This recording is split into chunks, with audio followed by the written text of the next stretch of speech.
রানী, দিশা আর মায়া ছিল সর্দার বাড়ির তিন বউ। ওরা তিনজন সারাদিন বাড়ির সব কাজ করত, কিন্তু ওদের শাশুড়ি ওদের ঠিক মতো করে খেতে দিত না। ওদের একটা কাজ শেষ হতেই আরেকটা কাজ ধরিয়ে দিয়ে সে বসে বসে আরাম করে পান চিবুত, আর বউদের কষ্ট দিয়ে মনে মনে সে বেজায় খুশি হতো। মেজো, এই মেজো, কত বেলা হয়ে গেল, ওঠ ঘুম থেকে। আমাদের শাশুড়ি মাকে তো জানিস, সারা দিন কাজের পর আধ পেটা খেতে দেয়, কাজ না করলে তো তাও পাবো না। চল ওঠ। আমার শরীরটা আজ একদম ভালো নেই বুবু, আমি মাথা তুলে বসবার মতো শক্তি পাচ্ছি না, গা জ্বরে পুড়ে যাচ্ছে। তুই হেসেলে চল, দেখি ঘরোয়া টোটকা দিয়ে তোর জ্বর সারাতে পারি কিনা। চোখ মুখগুলো জবা ফুলের মতো লাল হয়ে গেছে, চল আয়। আমাকে একটু পানি দাও বুবু, গলাটা কেমন শুকিয়ে আসছে।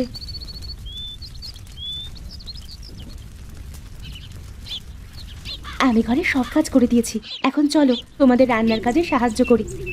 তুই একা এত কষ্ট করতে কেন গেলি? পরে তিনজন মিলেই ভাগ করে কাজ করতাম।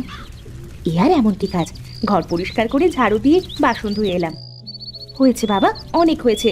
আমার আনাজ কাটা শেষ, উনুন ধরানোই আছে। আমি বরং খিচুড়িটা বসিয়ে দিই, তারপর বেগুন আর পাঁপড় ভেজে নেব। আহ, কতদিন যে খিচুড়ি খাইনি। শুধু খিচুড়ি কেন বলছো, গরম ধোঁয়া ওঠা ভাত এটাও তো পাতে পড়ে না। বলি সব তো বেশ খুশ মেজাজেই আছো, বলি আজ কি খাবার পাবো? সূর্য তো বাবা মাঝ আকাশে এসে পড়লো, না খেয়ে থাকলে যে আমার বাচ্চাদের পেটে পিত্তি পড়বে। আর একটু মা, এই তো হয়ে এসেছে, এখনই খেতে দেব। হলেই ভালো। আর শোনো, আজ মেজ বউয়ের খাওয়া বন্ধ। এই সর্দার বাড়িতে যে কাজ করবে খাবারে শুধু তারই অধিকার। এটা আপনার কেমন বিচার মা? একজন মা হয়ে আরেকজন মেয়েকে কি করে না খাইয়ে রাখতে পারেন? আপনার সংসারে কোনো কাজ তো পড়ে নেই।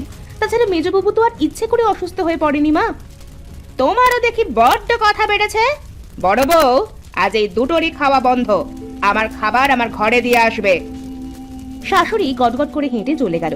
দিশার চোখ থেকে তখন টপ টপ করে পানি পড়ছিল।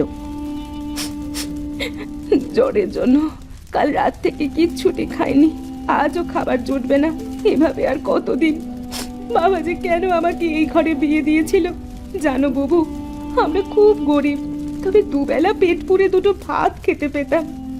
কাঁদিস না মেজো, আমরা গরিব ঘরের মেয়েরা হলাম বড় লোকের বাড়ির কাজের লোকের চেয়েও নিচু দরের লোক। কাজ করতে পারলে দুটো জুটবে, নয়তো না খেয়েই থাকতে হবে। কেঁদো না মেজো বাবু, আমরা দুজন তো খাবার পাবো, ওটাই না হয় তিনজনে ভাগ করে খাবো। কি মন্ডা মিঠাই আর দেবে? দেবে রাতের বাসি পান্তা ভাতে একটু নুন আর পোড়া লঙ্কা। সেদিন ওরা তিনজনে সবে পান্তা ভাত নিয়ে খেতে বসেছে, তখন এলো এক বৃদ্ধ ভিক্ষুক। আমাকে দুটো খেতে দেবে মা, আমি 2 দিন ধরে না খেয়ে আছি। আপনাকে যে কি খেতে দেবো বাবা? আছে সামান্য দুটো বাসি পান্তা, যদি চান তবে তাই দিতে পারি। দাও মা, তবে তাই দাও। পেট ভরা নিয়ে কথা, খিদে পেলে এত বাছবিচার করতে নেই। যার সামান্য খাবার জোটে না, তার কাছে বাসি পান্তাও অমৃত সমান। রানী তার ভাগের খাবারটা বৃদ্ধকে খেতে দেয়। বৃদ্ধ চোখের পলকে সবটুকু পান্তা খেয়ে নেয়। আপনার খাওয়া হয়ে গেছে, এবার আপনি দ্রুত চলে যান, মা দেখলে আর রক্ষা নেই। তোমার মনটা বড্ড সরল, তোমার অনেক ভালো হবে, তুমি সুখী হও। কিন্তু বৃদ্ধকে খাবার দেওয়া দেখে নিল রানীর শাশুড়ি। সে বেজায় রেগে গেল। বলি, ও ভাগীর বেটি, তোমার এত সাহস! আমার অনুমতি না নিয়ে তুমি বৃদ্ধকে খেতে দাও? আমার বাড়ি থেকে কাঙালি ভোজের আসর বসেছে, হ্যাঁ? আমার ছেলেরা কত কষ্ট করে দূর দেশে গেছে, আর তুমি আমাদের সংসারকে রসাতলে নিয়ে যাচ্ছ। 2 দিন তুমি কোনো খাবার পাবে না। মা, আমাদের তো খেতে দেন আধ পেটা, তাও বাসি পান্তা। বুবু যদি তার খাবারটা কাউকে খেতে দেয় তবে অসুবিধাটা কোথায় মা? তোমার ভারী নোলা ছোট বউ, মুখে বড্ড কথাও ফুটেছে যে। কই, তোমার বাবাকে খবর পাঠাচ্ছি, তোমাকে আমি আর এ বাড়িতে রাখবো না।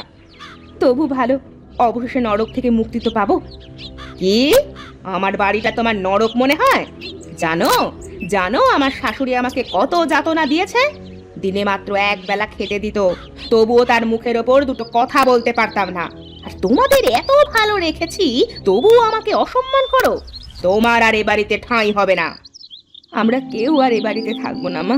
বনে জঙ্গলে ঘুরে বেড়াবো, তবু আপনার কারাগারে আর নয়। কোন চুলে যাবে শুনি? সেই তো ঘুরে এখানেই আসতে হবে। না মা, আমরা এখানে পড়েছিলাম যে একদিন আপনি আপনার করা ভুলগুলো শুধরে নেবেন, কিন্তু আপনার শাস্তির দিনের পর দিন বেড়েই চলেছে। এত অত্যাচার আমরা হার মেনে নেব না। কপালে যা আছে তাই হবে। চল, আমরা 3 বোন কোনো না কোনো আশ্রয় ঠিকই পেয়ে যাব। 3 বউ বাড়ি থেকে বেরিয়ে পড়লো। ওরা হাঁটতে হাঁটতে গ্রামের একদম শেষে চলে এলো। একটা সুন্দর বড় বাড়ির সামনে এসে দিশা বসে পড়ল। আমি আর চলতে পারছি না, আর এক পা গেলেও হয়তো আমি মরে যাব। আর যে পা চলছে না বুবু, এবার আমরা কি করব? একবার যখন ঘর ছেড়েছি তখন আমাদের রাস্তা স্বয়ং বিধাতাই দেখাবেন। আমরা বরং এই গাছটার নিচে বসে একটু জিরিয়ে নিই। ওরা জিরিয়ে নিতেই সেখানে বৃদ্ধ ভিক্ষুক এলো। মা, তুমি এখানে? কি হয়েছে মা? আমার সব হারিয়ে গেছে বাবা। তোমাকে সামান্য একটু পান্তা খাইয়ে আমার ঘর সংসার সব কিছু চলে গেছে। তুমি তো বলেছিলে আমার ভালো হবে, কি কেমন ভালো হলো বাবা? আমার জন্যই যখন অনিষ্ট হয়েছে তখন আমি তা শুধরে নেব। ওটা আমার বাড়ি, তোমরা আমার বাড়িতে থাকতে পারো। এত বড় বাড়ি তোমার? আমার 3 কুলে কেউ নেই। আমার একটা সরাইখানা আছে। বয়সের ভারে আমি চলতে পারি না, সরাইখানাও বন্ধ, তাই আমাকে চেয়ে খেতে হয়। আমরা আশ্রয় নেব বাবা, সাথে তোমার সরাইখানাও আমরাই চালাবো। তোমাকে আর কষ্ট করতে হবে না। 3 বউ মন দিয়ে সরাইখানা আবারও পুনরায় চালু করলো। অনেক লোক সেখানে খেতে আসতো। বৃদ্ধ 3 বউয়ের কাজে খুব খুশি হলো।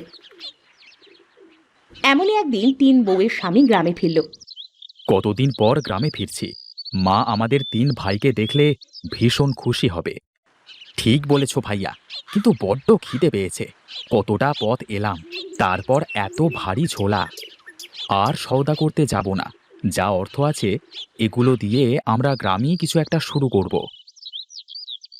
আরে ওই তো একটা সরাইখানা, চলো আমরা আগে দুটো খেয়ে নিই, তারপর বাড়িতে গিয়ে সব ভাববো।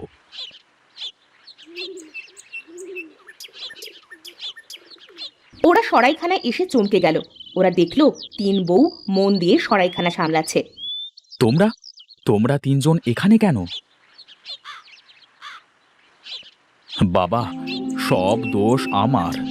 আমাকে সামান্য পান্তা দেওয়ার অপরাধে ওদের আজ এই অবস্থা। তবে এখানে যা দেখছো সব ওদের। ওরা 3টি বউ বড্ড পয়মন্ত। কেন আমার বৃদ্ধ মাকে কষ্ট দিয়ে তোমরা এখানে চলে এসেছো, আমি তা জানতে চাই। সেদিন যা যা হয়েছিল 3 বউ সবটা খুলে বলল। মা তোমাদের এত কষ্ট দিত, আমাদের আগে জানাওনি কেন? জানালে কি হতো? মায়ের করা কাজগুলোকে বন্ধ করতে পারতে, নাকি পারতে মায়ের সামনে কোনো কথা বলতে? আমরা তো এখন ফিরে এসেছি, এখন তোমরাও ফিরে চলো। তোমাদের কোনো অসম্মান হবে না, আমরা তোমাদের বিশেষ খেয়াল রাখব।